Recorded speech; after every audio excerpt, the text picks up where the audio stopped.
Welcome to rising group. मैं आलोक पांडे। आज मैं आपको 10th स्टैंडर्ड का ग्रेविटेशन चैप्टर का मैं सेकंड लेक्चर लेने वाला हूं। इसके पहले लेक्चर्स मैंने अपलोड कर दिए हैं, आप उसे एक बार पढ़ लीजिए और जो चीज आपको समझ में नहीं होगा प्लीज आप कमेंट सेक्शन में हमें बता सकते हैं। आज इसके पहले जो मैंने लेक्चर में पढ़ाया है उसके 3 टॉपिक्स उसमें कवर किए थे, जैसे कि पहला टॉपिक था ग्रेविटेशन, सेकेंड टॉपिक था हमारा सर्कुलर मोशन एंड हमारा सेंट्रीपिटल फोर्स, और थर्ड हमारा जो है वो हमारा क्या था, केपलर्स लॉ था। और आज का जो हम लोग नेक्स्ट वीडियो, आज का जो मैं पढ़ाने वाला हूं, आज के वीडियो में मैं Newton's universal law of gravity के बारे में मैं पढ़ाने वाला हूं।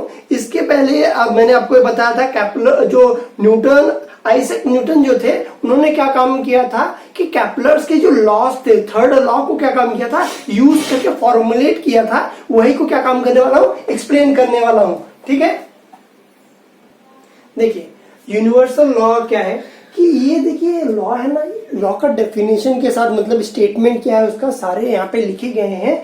लेकिन इसके बाद पहले मैं बता देता हूँ, जो यूनिवर्सल लॉ है ना ये किसके लिए अप्लाई होता है, 2 ऑब्जेक्ट के बीच में जो ग्रेविटेशन होता है वही क्या है, मैंने स्टेटमेंट लिखा है। देखिए, according to this theory every object in this universe attract every other object with a definite force। इसका मतलब इससे आपको क्या समझ में आता है कि मतलब यूनिवर्स में जितना भी ऑब्जेक्ट है सारे के सारे क्या काम कर रहे हैं, एक दूसरे को ऑब्जेक्ट कर रहे हैं। जैसे कि आपके बगल में अगर डेस्क है, बेंच है, बेड है या कुछ भी है तो क्या काम करेगा, आपको अट्रैक्ट करेगा, अपनी तरफ खींचने की कोशिश करेगा, और आपका बॉडी का काम करेगा, उन सभी बॉडी को अपनी तरफ खींचने की कोशिश करता है। ये चीज बताया जा रहा है।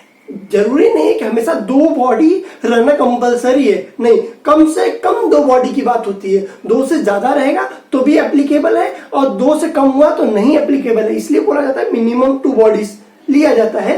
इसीलिए यहाँ पे this force is directly proportional to the product of the masses। मतलब ये जो फोर्सेस, जो फोर्स जो जनरेट होता है, अच्छा बताओ आप फोर्स जो रहता है वो किससे लिखते हैं, F से लिखते हैं। ठीक है, ये क्या हो गया आपका फोर्स F।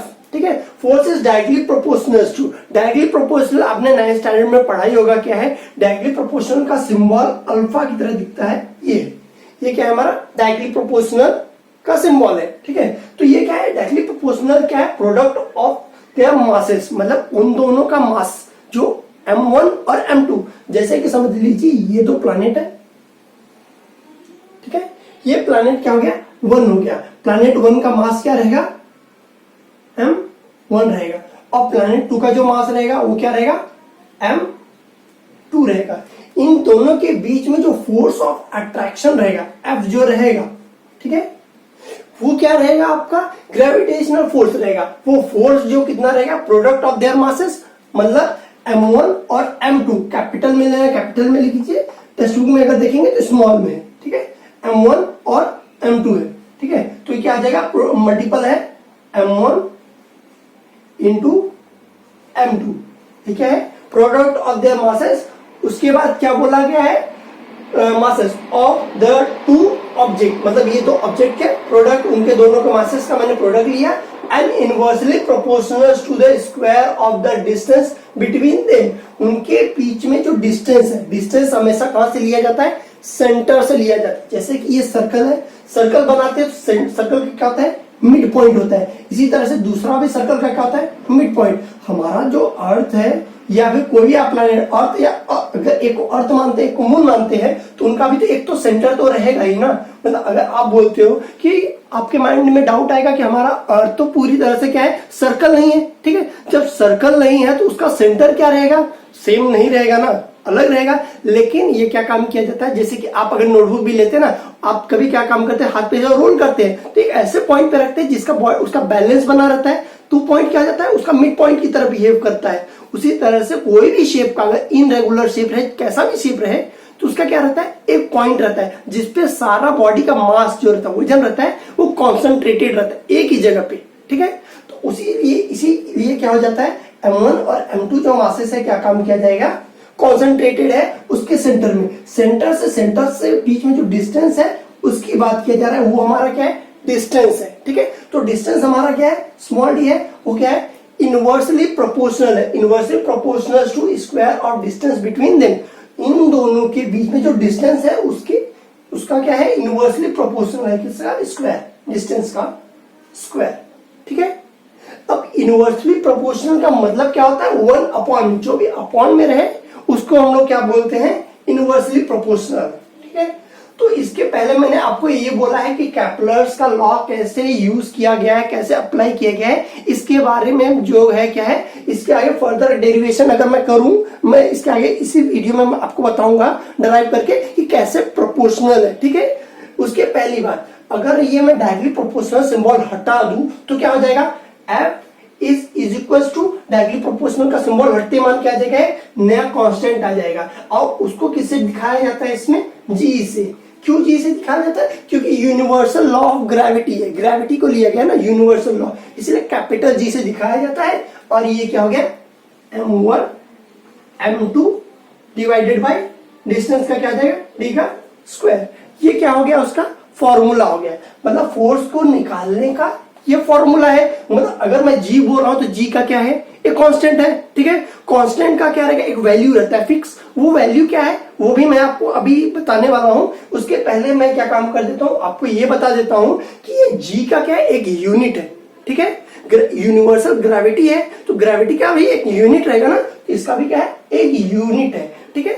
जैसे कि आप सेंटीमीटर मीटर बोलते हैं उसी तरह से इसका भी यूनिट है, वो क्या है मैं उसका आपको डिराइव करके बताता हूं। देखिए ये डी स्क्वायर क्या हो रहा है, पे डिवाइड हो रहा है, यहाँ पे एफ के साथ क्या होगा, जाके मल्टीप्लाई हो जाएगा। मतलब क्या बन जाएगा, F into D square is equal to G into, okay, G into m1 into m2, ठीक है। और जी से क्या हो रहा है, m1 और m2 क्या हो रहा है, मल्टीप्लाई हो रहा है, तो इस पार आ जाएगा, क्या हो जाएगा, डिवाइड हो जाएगा, ठीक है। तो क्या आ जाएगा, g is equal to F into D square divided by m1 into m2, ठीक है। अभी इसका यूनिट में क्या काम कर रहा हूं, यहीं पे लिखता हूं। अगर फोर्स बोलते हैं तो फोर्स को डिस्कवर किया है किसने, किया है, न्यूटन ने, ठीक है। न्यूटन ने यूनिट दिया और उसका यूनिट भी क्या नाम रख दिया, न्यूटन। तो न्यूटन क्या आ जाएगा, फोर्स का यूनिट क्या है, एन, कैपिटल एन से दिखाया जाता है, ठीक है। डिस्टेंस, अभी ये फोर्स का यूनिट हो गया। अब डिस्टेंस का अगर यूनिट बोला जाए तो क्या है, मीटर है, ठीक है। डिस्टेंस हमेशा आप क्या काम किससे करते हैं, मीटर से। और अगर डिस्टेंस का स्क्वायर है तो क्या हो जाएगा, मीटर का भी स्क्वायर हो जाएगा। तो ये क्या हो गया, मीटर का स्क्वायर। फिर डिवाइडेड बाई है, इसीलिए डिवाइडेड लिख दिया। मास किसमें है, केजी में, और सेकंड मास भी क्या है, केजी में। केजी इंटू केजी क्या होता है, केजी स्क्वायर, ठीक है, केजी का स्क्वायर। और इसको आप अगर बुक में देखेंगे तो ऐसा लिखा है, न्यूटन मीटर स्क्वायर, यहाँ पे केजी का इनवर्स करेंगे पावर क्या है, -2, केजी रेस टू -2 है। क्यों ये -2 है, क्योंकि यहाँ पे डिवाइड में डिनोमिनेटर में, डिनोमिनेटर को अगर न्यूमरेटर में लेकर जाऊंगा तो क्या होता है, उसका पावर माइनस में हो जाता है, प्लस क्या हो जाता है, कन्वर्ट हो जाता है माइनस में, ठीक है। अभी ये तो पता चल गया। अभी ये जी एक अगर कांस्टेंट है तो कांस्टेंट का क्या होता है, एक वैल्यू रहता है ना। तो वो वैल्यू क्या है, जी का वैल्यू है 6.67 इंटू 10⁻⁻11। और इसका यूनिट भी इसके साथ लिख देते हैं, न्यूटन मीटर स्क्वायर केजी का पावर क्या रहेगा, -2, ठीक है। ये क्या है, हमारा यूनिवर्सल ग्रेविटी का क्या है, कांस्टेंट है। मतलब यूनिवर्स में आप चाहे जहां पे भी चले जाएं, ये मास क्या रहेगा, आपका कांस्टेंट रहेगा, ठीक है। देखिए अगर ये तो आपको जी का यूनिवर्सल ग्रेविटी का क्या है, कांस्टेंट का वैल्यू तो पता होगा। मतलब जब भी न्यूमेरिकल यूज करेंगे ये वैल्यू क्या काम करना है, जी की जगह सब्स्टिट्यूट कर देना है। और ये कभी भी बदलता नहीं, ये हमेशा ऐसे ही रहेगा, ठीक है। अभी मैं क्या काम कर रहा हूं, आपको कुछ इसके बारे में रिलेशन बता दिया जाए। अगर मैं m1 और m2 दोनों मास है, ठीक है। अगर m1 का मास मैं क्या करूंगा, दुगुना कर दूं, डबल कर दूं, तो क्या हो जाता है, हमारा फोर्स, जो फोर्स है वो भी क्या हो जाता है, वो भी डबल हो जाता है, ठीक है। फोर्स को भी अगर आप मास किसी भी ऑब्जेक्ट, अगर दो ऑब्जेक्ट है तो जैसे एक ऑब्जेक्ट का मास डबल होगा तो उसका क्या होगा, उसका ग्रेविटी क्या हो जाएगा, वो भी फोर्स ऑफ अट्रैक्शन में भी क्या हो जाएगा, डबल हो जाएगा। मतलब ज्यादा गति से, मतलब डबल पावर से क्या काम करेगा, एक दूसरे को अट्रैक्ट करेगा, फोर्स ऑफ अट्रैक्शन ज्यादा रहेगा। और अगर मैं डिस्टेंस को क्या काम कर देता हूं, इंक्रीज करता हूं 2 टाइम, ठीक है। पहले अगर ये 1 टाइम है, इतना डिस्टेंस और भी मैं एडिशन कर दूं तो क्या हो जाएगा, डिस्टेंस 2 टाइम हो जाएगा। और 2 टाइम इंक्रीज करने की वजह से डिस्टेंस क्या हो जाएगा, 4 टाइम हो जाएगा। क्यों, क्योंकि देखो डिस्टेंस का क्या है, स्क्वायर है, और 2 का अगर आप 2d लिखोगे मतलब डिस्टेंस क्या हो गया, d is equal to 2d हो गया, डिस्टेंस बढ़ गया है तो गुना हो गया है, तो 2 का भी स्क्वायर हो जाएगा, 2 का स्क्वायर क्या हो जाएगा 4 टाइम, और डिनोमिनेटर है 4 से क्या हो जाएगा, फोर्स डिवाइड हो जाएगा, इसलिए फोर्स 4 टाइम फोर्स क्या हो गया, फोर्स ऑफ अट्रैक्शन डिक्रीज हो गया। इसीलिए आपको ये समझ में आना चाहिए कि कोई अगर मून रेवोल्यूशन कर रहा है या अर्थ रेवोल्यूशन कर रहा है सन से, तो उसके बीच में डिस्टेंस इंक्रीज डिक्रीज हो जाने की वजह से क्या होता है, वेरिएशन क्रिएट होता है। Circular motion, magnitude of centripetal force, ये दोनों के बारे में मैं बात करने वाला हूँ। यूनिफॉर्म सर्कुलर मोशन क्या होता है, एक पाथ को कंटिन्यूअसली का काम करता रहेगा, सेम स्पीड से फॉलो करेगा, उसे हम लोग क्या काम करते हैं, यूनिफॉर्म सर्कुलर मोशन करते हैं। अब सेंट्रीपिटल फोर्स की बोला जाए, जैसे कि मैंने आपको एग्जांपल के तौर पे मैंने इसके पहले भी बताया था, आप स्टोन को क्या काम करते हैं, स्ट्रिंग से बांधते हैं, और स्टोन को क्या काम करते हैं, सर्कुलर मोशन में रिवॉल्व करते हैं, तो आपके हाथ से क्या हो रहा है, उस स्टोन के ऊपर कुछ फोर्स लग रहा है, जिसके वजह से वो क्या काम कर रहा है, कंटिन्यूअसली पाथ फॉलो कर रहा है। ठीक है, अभी अगर आप स्टोन मतलब स्ट्रिंग को छोड़ देंगे तो क्या हो जाएगा, स्टोन वो रेवोल्यूशन करता हुआ पाथ क्या काम करेगा, छोड़ के चला जाएगा। तो इसके लिए क्या हो गया, आपका हाथ एक फोर्स मतलब उस स्ट्रिंग के ऊपर फोर्स एक्सर्ट कर रहा है, और वो फोर्स क्या है, सेंट्रीपिटल फोर्स है, मतलब टुवर्ड्स द सेंटर स्टोन को क्या काम कर रहा है, खींच रहा है, जिसकी वजह से वो क्या हो गया, सेंट्रीपिटल फोर्स हो गया। और सेंट्रीपिटल फोर्स का अगर आप फॉर्मूला बोलेंगे तो क्या आता है, ये फोर्स है, इसीलिए F, ठीक है, F इज इक्वल टू क्या है, m v square upon r, where m is यहाँ पे क्या है, m है हमारा मास, v क्या है हमारा स्पीड, और r क्या है डिस्टेंस। डिस्टेंस कहां से कहां तक है, ये तो अगर अर्थ का निकाल रहे हैं तो क्या हो जाएगा, मास ऑफ अर्थ, v क्या हो जाएगा, speed of earth, and r क्या हो गया, डिस्टेंस हो गया। डिस्टेंस कहां से हुआ है, ये अगर बोलेंगे हमारा अर्थ का रेडियस है, नहीं, अर्थ का रेडियस नहीं है, अगर आपका अर्थ रिवॉल्व कर रहा है, किसका रिवॉल्व करेगा, सन का रेवोल्यूशन करेगा, तो यहां से सन के बीच में, सन से लेके अर्थ के बीच में जो डिस्टेंस है वो हमारा क्या है, सर्कल है, इसकी वजह से ये क्या है, आर रेडियस की तरह है, तो ये हमारा क्या हो गया, डिस्टेंस हो गया आर। तो ये हमारा क्या बन गया, सर्कुलर मोशन का, अगर सर्कुलर मोशन परफॉर्म कर रहा है उसके लिए, और ये सेंट्रीपिटल फोर्स है, इसलिए F is equal to mv square upon r। और आपको एक और फॉर्मूला पता है, speed, okay, SPED, speed is equal to distance upon time period.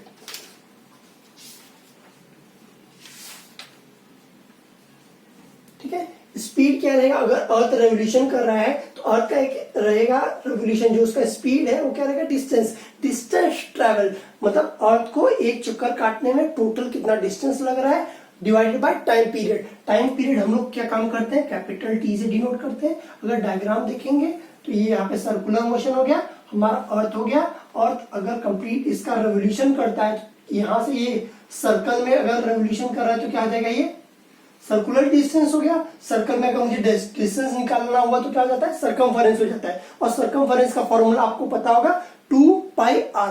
तो क्या आ गया, डिस्टेंस क्या हो जाता है हमारा, 2 पाई r हो जाता है, और टाइम पीरियड किससे डिनोट किया गया है, कैपिटल टी से, और स्पीड क्या है हमारा v, जैसे कि यहाँ पे भी स्पीड को क्या लिए थे, v। अब दोनों जगह पे अगर v है तो ठीक है, दोनों जगह पे अगर v है ना, तो हम लोग क्या काम कर सकते हैं, इस v की जगह पे ये लिख सकता हूं मैं, ठीक है, वही सब्स्टिट्यूट करने वाला हूं यहाँ पे, okay. F is equal to m, v की जगह पे क्या आ जाएगा, 2 पाई r अपॉन t का होल स्क्वायर डिवाइडेड बाय, यहाँ पे क्या है, r है, ठीक है, यहाँ पे r आ गया। अगर मैं इसका स्क्वायरिंग कर देता हूं, ब्रैकेट को ओपन करता हूं, तो 2 का स्क्वायर क्या हो जाएगा, 4, ये क्या आ जाएगा, पाई स्क्वायर, ये m, यहाँ पे मैं m लिख दे रहा हूं, ये क्या आ जाएगा, r square divided by r, okay.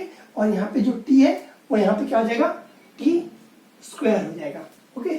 अगर आप चाहिए तो r से r कैंसिल भी कर सकते हैं, क्योंकि अच्छा आपको इसका यूज, जैसे कि मैंने आपको पहले बताया था कि जो आइजैक न्यूटन ने क्या काम किया, कैपलर्स का इक्वेशन यूज किया था, ठीक है, तो वो इक्वेशन कहाँ पे, यहीं पे यूज करने वाले हैं। अगर कैपलर्स का आपने इक्वेशन पढ़ा होगा, आपने इसके पहले मैंने आपको समझाया है इसके पहले वाले वीडियो में भी, तो क्या है उसका formula, k is equal to क्या है,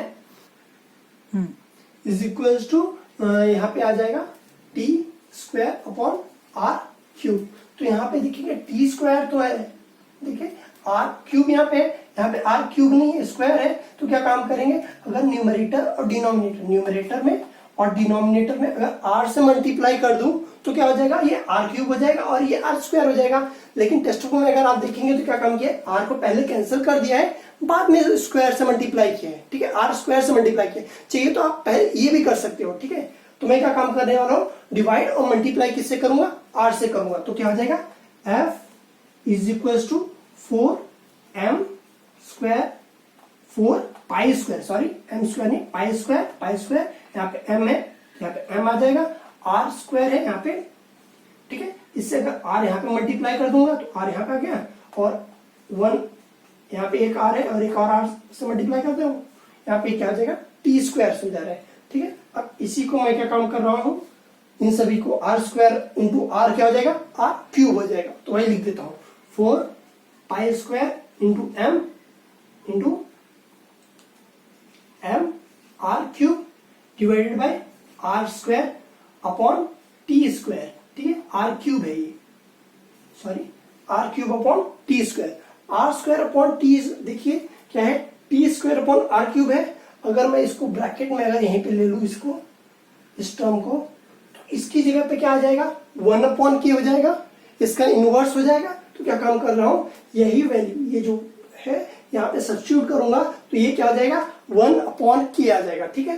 तो अगर इसका इन्वर्ट एंडो करता हूँ, इन्वर्ट एंडो आपने पढ़ा होगा 9th में, तो देखिए वही चीज को मैं क्या काम कर रहा हूँ, इसको इनवर्स कर दूंगा उल्टा, इसके नीचे क्या है, 1 है, तो 1 ऊपर चला जाएगा, k नीचे आ जाएगा और यहाँ पे क्या हो जाएगा, R cube upon R square, okay, sorry T square, okay. इसको अगर मैं सब्स्टिट्यूट यहाँ पे करता हूं तो फोर्स क्या हो जाएगा आपका,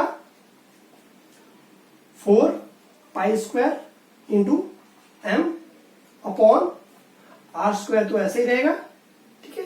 और इसकी जगह पे क्या आ जाएगा, 1 अपॉन, यहाँ पे 1 रहेगा ऊपर और यहाँ पे आ जाएगा k, R square into k।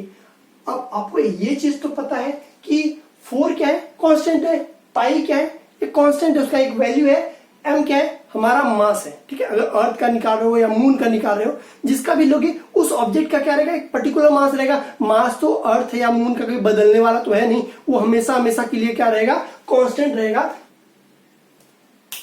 के भी क्या है, एक तरह का कांस्टेंट है। के क्या है, कैप्लर्स कांस्टेंट, आपने के का वैल्यू कैप्लर्स इक्वेशन का 3rd इक्वेशन देखा था, तो के भी कांस्टेंट, 4m, देखिए 4 भी कांस्टेंट, पाई भी कांस्टेंट, m भी कांस्टेंट, के भी कांस्टेंट, मतलब ये कंप्लीट टर्म क्या हो गया, कांस्टेंट हो गया, ठीक है। मतलब 4 pi square into m divided by k, ये कंप्लीट टर्म क्या है, कांस्टेंट है, into 1 upon R square, okay, f है।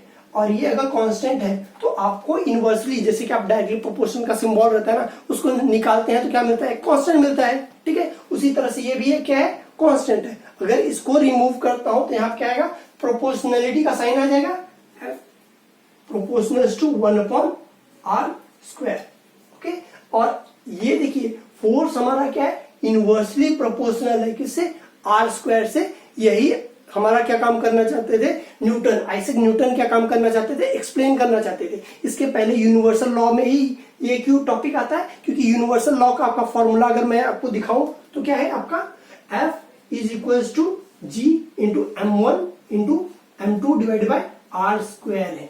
आर स्क्वायर से ही क्यों डिवाइड किया है, वो एक्सप्लेन करने के लिए क्या काम किया है, न्यूटन ने कैप्लर्स का इक्वेशन को यूज किया है। इसीलिए उन्होंने क्या, मैंने आपको पहले वीडियो में बताया था, उसका यूज करने वाले हैं, ओके।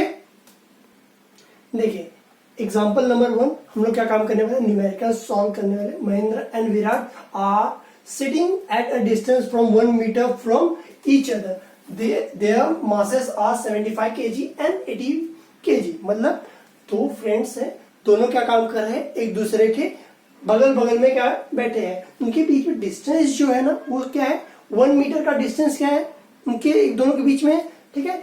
और उनके मासेस क्या है, मतलब उनका वजन कितना है, एक का 75 kg का है और एक कितने हैं, 18 kg के क्या है, उनके मासेस है रिस्पेक्टिवली। मतलब पहला महेंद्र का 75 kg और विराट का जो है 18 kg का है, ठीक है। और हमें क्या करना है, what is the gravitational force between them. और ग्रेविटेशनल फोर्स का मैंने आपको क्या फॉर्मूला, यूनिवर्सल लॉ मैंने आपको बता दिया था, ठीक है, ग्रेविटी का, वो क्या काम करने वाले हैं, वो फॉर्मूला यूज करने वाले हैं, ठीक है। तो अगर मैं सबसे पहली बात गिवन डेटा अगर लिखो, सॉल्यूशन जब भी हम लोग लिखते हैं तो क्या काम करते हैं, सबसे पहले गिवन लिखते हैं। गिवन में सबसे पहले क्या बताया, डिस्टेंस बताया, और डिस्टेंस को हम लोग ने क्या लिया है, आर से लिया है, ठीक है। अब आर हमारा क्या हो गया, डिस्टेंस हो गया, आर इज इक्वल टू क्या हो गया, 1 मीटर, ओके। और उनके मासेस बोला जाए m1 और m2 क्या हो गया, उसके उनके मासेस हो गए, m1 क्या किसके मास हो गए, महेंद्र के जो 75 kg है, और m2 क्या है, मास है, किसका मास है, विराट का मास है, और वो कितना है, 80 kg, ओके।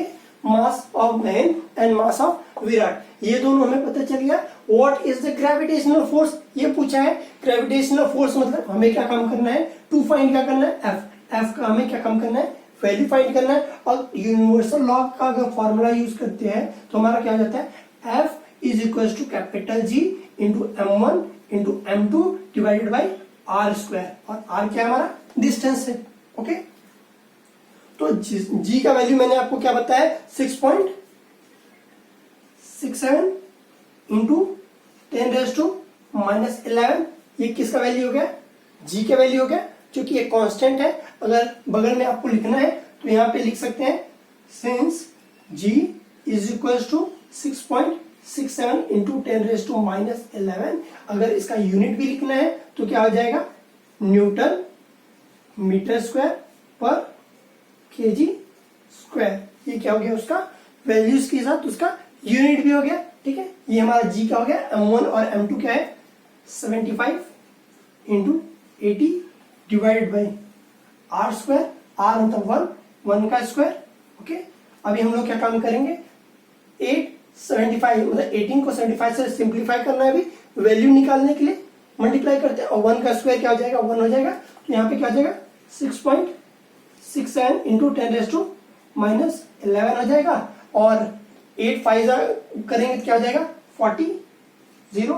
4 हो जाता है।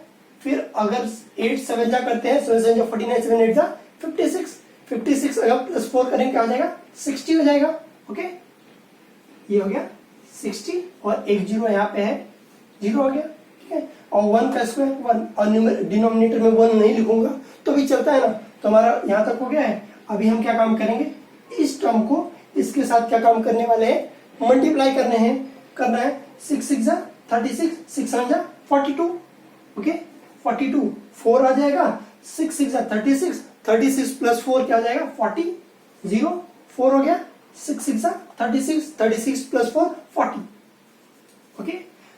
देखिए यहाँ पे क्या 30 है, और पॉइंट कहाँ है, 2 नंबर के बाद है। अगर इस पॉइंट को मैं 100 से मल्टीप्लाई करूं, 6.6 को अगर मैं 100 से मल्टीप्लाई करूंगा तो क्या हो जाएगा, ये पॉइंट शिफ्ट हो जाएगा, यहाँ पे आ जाएगा। इसीलिए हमारा ये 2 0 चला गया, एक सिंगल 0 बचा है, ओके। तो यहाँ पे तो क्या आ जाएगा, 4 0 0 2 0। ये हमारा क्या हो गया, मल्टीप्लाई करने के बाद ये मिल गया, क्योंकि 2 पॉइंट के आगे पॉइंट था, मतलब 2 नंबर के आगे पॉइंट था, 100 से 2 0 से मल्टीप्लाई होने की वजह से पॉइंट शिफ्ट हुआ, ये हमारा वैल्यू मिल गया। 10 क्या हो गया, ये -11 है। तो हमें क्या काम करना, इतना बड़ा वैल्यू तो लिखना नहीं है हमें, तो क्या काम करेंगे, इसको 10 माइनस में है, माइनस जब भी रहता है तो हमारा क्या होता है, पॉइंट शिफ्ट होता है। जैसे ही मैं क्या काम करूंगा, इसको पॉइंट को क्या काम कर रहा हूं, यहां पे डाल देता हूं, ओके। 1 2 3 4, 4 नंबर के आगे पॉइंट लगा रहा हूं तो क्या हो जाएगा, 4.002, ओके। और 4 नंबर अगर कर रहा हूं तो 4 वैल्यू यहां से क्या हो जाएंगे, डिक्रीज हो जाएंगे। 4 नंबर्स अगर डिक्रीज मतलब 11 माइनस 4 कर देंगे तो क्या हो जाएगा, ये 7 हो जाएगा, ओके। तो क्या हो जाएगा, 10⁻⁷। और ये हमारा फोर्स है, इसलिए इसका यूनिट क्या हो जाएगा, न्यूटन, ओके। तो हमारा क्या काम करते हैं, लिख देते हैं F is equal to 4.002 into 10⁻⁷ newton. ये हमारा क्या हुआ, ग्रेविटेशनल फोर्स हमें मिला है, ओके, जो हमें फाइंड करने के लिए बोला गया था। देखिए अगर आपको इसका मतलब क्या हो गया, महेंद्र और विराट के बीच में क्या है, जो फ्रिक्शनल मतलब जो ग्रेविटेशनल फोर्स क्या है, वो 4.002 इंटू 10⁻⁷ 7 न्यूटन है। ओके, इतना न्यूटन है। आपको पता है कि हमारा जमीन से क्या है, ग्रिप है। ग्रिप होने की वजह से क्या होता है, फ्रिक्शन होता है ना। इसके लिए हम क्या कहेंगे, एक दूसरे के करीब नहीं जा पाते हैं। अगर विराट और महेंद्र के बीच में फ्रिक्शन नहीं होता तो अपने आप क्या काम करते, एक दूसरे की तरफ मूव करते रहते हैं। वही इसमें एक्सप्लेन करना चाहता है। अगर फ्रिक्शन अगर नहीं होता तो इसका क्या आता है, एक वेलोसिटी रहता जिसे हम लोग क्या काम कर सकते थे, कैलकुलेट कर सकते थे। ओके, देखिए अभी हम लोग क्या काम करने वाले हैं, सेकेंड सम फर्स्ट सम का डेटा लेके क्या काम कर रहा है, कंटिन्यूअस कर रहा है। In the above example assume that the bench on which the Mahendra is sitting is frictionless. मतलब महेंद्र, फ्रिक्शन के बारे में पहले बता दिया था। अगर बेंच जिस पे महेंद्र बैठा है वो फ्रिक्शनलेस है। फ्रिक्शनलेस मतलब घिसड़न नहीं होगी, मतलब ग्रिप नहीं रहेगा। ग्रिप नहीं रहेगा तो आदमी क्या काम करता है, कोई भी बैठा रहेगा वो स्लाइड कर जाएगा। ग्रेविटेशनल पुल है, मतलब कोई खींच रहा है। जब फ्रिक्शन है ही नहीं, कोई खींच रहा है तो अपने आप खिसक के वो क्या काम करेगा, विराट की तरफ चले जाएगा, जिसकी वजह से क्या हो जाएगा, तो ये फ्रिक्शनलेस का कंडीशन यहाँ पे समझ में आता है। ठीक है, starting with a zero velocity. Zero velocity मतलब इनिशियल, मतलब जो शुरुआत में उसका वेलोसिटी क्या था, जब बैठा था जीरो था। ठीक है, तो उसके बाद क्या पूछ रहा है, what is the Mahendra velocity of motion towards Virat after 1 second. 1 second मतलब जो जीरो था, जीरो के 1 सेकेंड बाद उसकी कितनी वेलोसिटी रही वो पूछ रहा है। What will velocity changes with time and how. मतलब टाइम के हिसाब से क्या वेलोसिटी चेंज होगा और कैसे चेंज होगा, वो सब के बारे में पूछा है। चलिए सबसे पहले हम लोग क्या काम करते हैं, वेलोसिटी की बात कर रहा है तो हम लोग क्या काम करते हैं, वेलोसिटी क्या ही चेक करते हैं। सबसे पहली बात, जो डेटा है, गिवन डेटा है, वो लिख देता हूं। ओके, गिवन डेटा के हिसाब से हमारा क्या है, फोर्स जो है, फोर्स इसके पहले वाले न्यूमेरिकल में आपने फोर्स जो निकाला था वो क्या था, 4.002 इंटू 10⁻⁻7 हो गया न्यूटन। फोर्स है, फोर्स का यूनिट क्या होता है, न्यूटन होता है। ये दिया है। Second, mass of Mahendra. Mahendra का अगर मास निकालते हैं, जो कि मैंने पहले ही आपको बताया था, एम से लिया था। अगर आपको 1 और 2 दिखाना है तो महेंद्र का क्या था, m1 था और उसका वेट क्या था, 75 kg था। 75, ओके, 75 महेंद्र का क्या हो गया, वेट हो गया। और इसके अलावा अभी देखिए, आपके पास फोर्स पता है, मास पता है। ठीक है, अगर आप क्या काम कर रहे हो, वेलोसिटी का काम करते हो, तो इसके लिए क्या काम करोगे, आप न्यूटन का इक्वेशन यूज करोगे सॉल्व करने के लिए। ओके, तो न्यूटन का अगर आप देखेंगे तो क्या, न्यूटन का अगर सेकंड प्रिंसिपल, मतलब जो लॉ यूज किया था, 3 लॉ उन्होंने दिया था, उसका सेकंड अगर लॉ देखोगे तो क्या था, force is equal to mass into acceleration. Okay, mass into acceleration. Force हमें पता है, मास हमें पता है और एक्सेलरेशन नहीं पता है। मतलब एक्सेलरेशन क्या होता है, velocity change in velocity.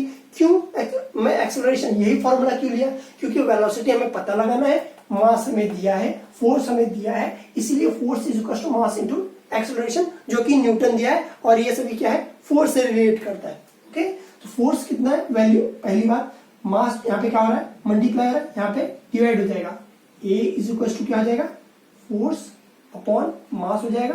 Force का वैल्यू क्या है, 4.002 इंटू 10⁻⁻7 डिवाइडेड बाई 75। अगर आप इसे डिवाइड करके देखेंगे तो इसका वैल्यू आपको क्या मिलेगा, 5.34।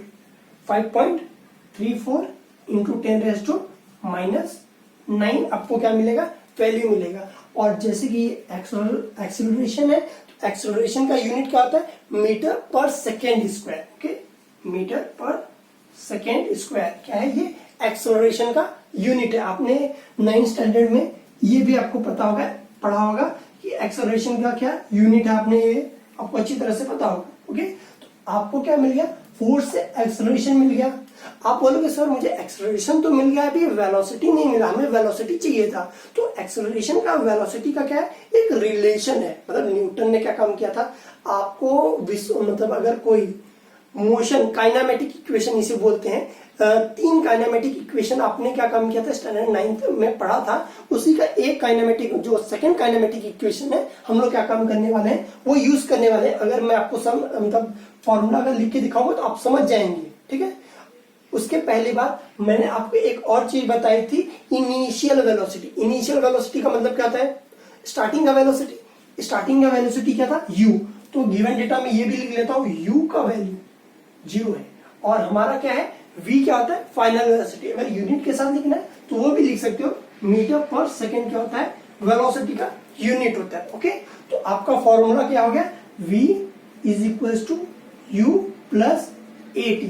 ओके, ये आपको याद होगा, 3 आपको ट्राइंगल बना के आपको सॉल्व किए थे, उसका एरिया वाइज निकाल के, तो उसी तरह से उसका क्या है सेकेंड काइनेमेटिक इक्वेशन है। ओके, तो इसमें यूज करने वाले u का वैल्यू क्या है आपका 0 है, आपका v का वैल्यू फाइंड करना है, a आपका एक्सेलरेशन हो गया